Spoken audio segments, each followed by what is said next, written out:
Sir जय Hind. Colonel SS Pathania, शौर्य चक्र। जय हिंद सर, थैंक यू समय देने के लिए। जय Hind sir, thank you very much, God bless you.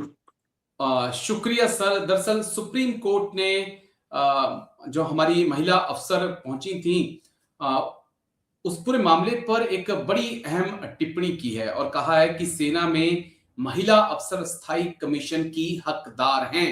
इतना ही नहीं, उन्होंने कहा है कि 20 साल की सर्विस के हिसाब से जो है वो महिलाओं को, जो जिन्हें प्रमोशन नहीं दिया गया, बाहर का रास्ता दिखा दिया गया शॉर्ट सर्विस कमीशन के तहत, उन्हें जो है 20 साल सर्विस मानकर उनको पेंशन भी दी जाए। और साथ ही साथ आर्मी के मेल ऑफिसर्स के ऊपर जो है एक टिप्पणी सुप्रीम कोर्ट ने की कि अगर प्रमोशन के वैकेंसी खाली हैं तो ये मत सोचिए कि वो वैकेंसी सिर्फ आपके लिए ही खाली हैं, उसकी हकदार महिला सैन्य अफसर भी हैं। तो एक बड़ा चेंज है। इससे पहले भी हमने देखा था कि सुप्रीम कोर्ट इस प्रकार के कई बार आदेश दे चुका है कि महिलाओं को भी बराबर का हकदार माना जाए। कैसे आप इस पूरे फैसले को सुप्रीम कोर्ट के देखते हैं और इसका असर क्या कुछ आर्मी पर पड़ने वाला है सर? अजय जी, सबसे पहले तो मैं थैंक यू बोलता हूं कि thank God we have Supreme Court in our country. Number one, Supreme Court का ये जो फैसला है बड़ा ऐतिहासिक है, बड़ा जस्ट फैसला है और ये इंश्योर करता है कि जब हम जेंडर इक्वलिटी की बात करते हैं, that needs to be implemented on ground. अभी अगर हम बात करें, जैसे ये शॉर्ट सर्विस कमीशन से शुरू हुआ था काम ये, और ये 92 से शुरू हो रखा है। हमारे इंडिया की मैं बात कर रहा हूँ। जहां तक यूएसए की बात है, उनकी एंट्री वुमेन की जो है आर्म फोर्सेस में 1948 में शुरू हो चुकी थी जी। उसके बाद हमारी कोई भी गवर्नमेंट हो, उसका ये मकसद ये रहा है कि फौज में शॉर्टेज है अफसर्स की, ये सबको पता है जी। उसके बावजूद to offset the expenditure they started with short service commission. मैं खुद शॉर्ट सर्विस कमीशन का हूं। ओके। अभी हमारे टाइम में क्या होता था कि तकरीबन मान लीजिए आपकी 25 से 30% जो अफसर्स थे उनको परमानेंट कमीशन मिलता था, बाकियों को एक्सटेंशन मिलती थी, 10 साल बाद वो घर चले जाते थे विदाउट एनी पेंशन। आस्ते आस्ते चीजें ठीक हुई, उनको सीएसडी भी मिल गया, उनको ईसीएचएस भी मिल गया, not in a very fair manner, but they started getting in these facilities over a period of time.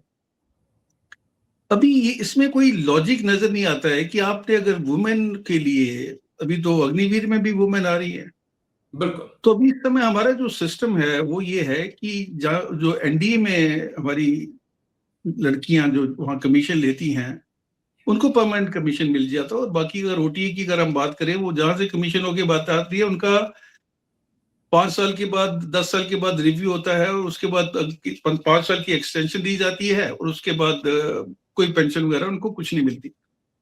तो ये फैसला जो है, और ये साथ ना सिर्फ वुमेन के साथ हो रहा है बल्कि हमारे जो मेल अफसर्स हैं उनके साथ भी यही कंडीशन है। 15 साल की नौकरी के बाद आप कहाँ जाएंगे?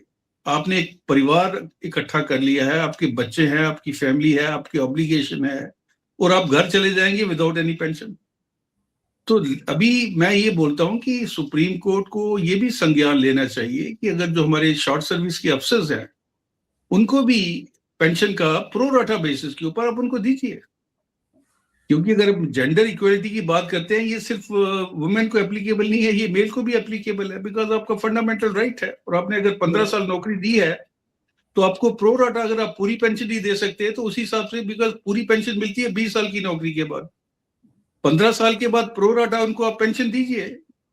तो ये सारी चीजें गवर्नमेंट को भी सोचनी चाहिए, इसका संज्ञान लेना चाहिए, और कोशिश करनी चाहिए कि हमारी जो डेफिशिएंसी है अफसर्स की, अभी तो मैन में भी शुरू हो गई है, उसको पूरा किया जाए। क्योंकि किसी भी हालात में आप अपनी जो सिक्योरिटी के साथ कंप्रोमाइज नहीं कर सकते हैं। और इस समय तकरीबन हर बटालियन में जो अफसर की हम स्ट्रेंथ करते हैं, बात करते हैं, वो एक हार्ड स्केल पे चल रही है। अगर अथराइज 24 है या 22 है तो आपको 10 या 12 अफसरों के साथ काम चलाना पड़ रहा है। तो क्यों वो सिचुएशन आ रही है, और इस पे गवर्नमेंट की मंशा क्या है? और सुप्रीम कोर्ट ने भी इसके ऊपर जो अपने टिप्पणी बता रहे हैं कि उन्होंने भी बोला है कि भाई अगर आपके पास वैकेंसी है तो आप किसी को फेवर थोड़ा कर रहे हैं। बिल्कुल। For security of our territorial integrity and also with A view of employment, and welfare of serving soldiers और जो कर रहे हैं, तो आपको ये स्टेप लेने चाहिए। तो ये गवर्नमेंट को भी इसका संज्ञान लेना चाहिए, क्योंकि किसी भी देश की अगर आर्मी अभी अगर वो खुश नहीं है, सर्विंग वाले खुश नहीं है, बिकॉज उनको 15 साल के बाद कहीं बेचारों को दोबारा नौकरी ढूंढनी पड़ेगी, and you know what is the employment at the outside nowadays. तो ये गवर्नमेंट की ड्यूटी बनती है कि इन चीजों के ऊपर गौर करे, और जहां जहां पे भी करेक्शन लाने की जरूरत है वो अप्लाई है।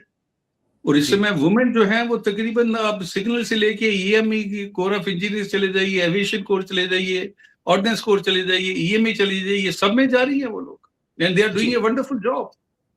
तो why we should deny them? अगर एक तरफ हम वुमेन एम्पावरमेंट की बात करते हैं और दूसरी तरफ हम ऐसी पॉलिसी बनाते हैं जिससे वुमेन की एम्पावरमेंट नहीं हो रही है, on the contrary we are making their life miserable. So hopefully the government will take a cognizance and do this correction as soon as possible. Okay मेरे एक दो सवाल थे सर जिनका मुझे थोड़ा जवाब चाहिए था कि क्या इसके बाद शॉर्ट सर्विस कमीशन के तहत जो अफसर मेल अफसर जो हैं जिन्हें बाहर का रास्ता दिखा दिया गया है, क्या ये आदेश उनके ऊपर भी लागू होगा या उनको अलग से पिटीशन दायर करके अब कोर्ट का रास्ता देखना होगा कि भाई आप भी कोर्ट में जाइए और अपनी लड़ाई लड़िए? एक थोड़ा सा पॉइंट मैं चाहूंगा कि इस पे थोड़ी सी आप क्लैरिटी करें। और दूसरा एक बड़ा सवाल जब से मैं आपसे बातचीत कर रहा हूं कि क्या कारण है कि भारत सरकार अपने जवानों के खिलाफ ही, चाहे फिर वो डिसेबिलिटी पेंशन वाले जवान हो, सीएपीएफ के जवान हो या ये पूरा मामला पेंशन वाला हो, यहां पर लॉयर्स के ऊपर खर्च करने के लिए गवर्नमेंट ऑफ इंडिया तैयार है, करोड़ों खर्च कर दिए जाते हैं, लेकिन ताकि जवान को वो बेनिफिट ना मिले जिसे वो डिजर्व करते हैं। इसे आप कैसे देखते हैं? दो अहम सवाल सर। देखिए, सबसे पहले भी आपका सवाल था कि क्या अभी जो शॉर्ट सर्विस अफसर्स हैं जो 15 साल बाद घर जा रहे हैं उनको अलग से पिटीशन फाइल करनी पड़ेगी। मेल और अफसर ये जो जजमेंट हुई है that will be very very favourable to them. जी तो इन्होंने अपने ग्रुप बनाए हुए हैं और ये कोर्ट में अभी केस चल भी रहा है, तो उस केस को भी एक इम्पिटस मिलेगा based on this decision by the Supreme Court. And tomorrow let me tell you, if I am correct in my assessment, ये लागू हो सकता है मेल अफसर्स को भी, और होना चाहिए। तो इस समय गवर्नमेंट जो है वो वीक फुटिंग पे आ गई है, और जब वीक फुटिंग में आएगी तो उसके बाद जो कहते हैं ना प्रथम बार करे सो जीते, तो I am very sure that all these institution जो ग्रुप बने हुए हैं, बॉडीज बनी हुई हैं, they would be monitoring it and suitably जो पहले केस चल रहा है उसके ऊपर जी ये नया इनपुट के साथ डालेंगे, और आने वाले समय में उनको भी उनका जो हक है वो मिल जाएगा। ओके सर, बस एक आखिरी जो सवाल, मेरा दूसरा सवाल था कि अपने ही जवानों के खिलाफ, अपने ही वेटरन्स के खिलाफ, चाहे वो डिसेबिलिटी वाले पेंशन हो, हमारे जवान हो, या फिर ये पूरा केस हो जहां पर हमारी 14 साल नौकरी करके जो हमारी female officers short service commission वाले उनके घर भेज दिया गया, इनके खिलाफ सरकार वकीलों को उतार कर करोड़ों रुपया खर्च कर देती है। इसे आप कैसे देखते हैं कि जवानों को उनका डिजर्विंग हक ना मिले? This is very very unfortunate, let me tell you, and it pains me a lot. अभी आप डिसेबिलिटी की बात कर रहे थे, मेरी जो भी खबर है उसमें गवर्नमेंट ने अपना जो डिसीजन है उसको रिवर्स कर लिया है। ये सोशल मीडिया में आ रहा है, बातें हो रही हैं कि उन्होंने जो बोला था कि डिसेबिलिटी पेंशन जो विड्रॉ किया था 2025 के बजट के अंदर, I believe that has been restored. अभी ये कहां तक सच है, it's a matter of time, things will come out.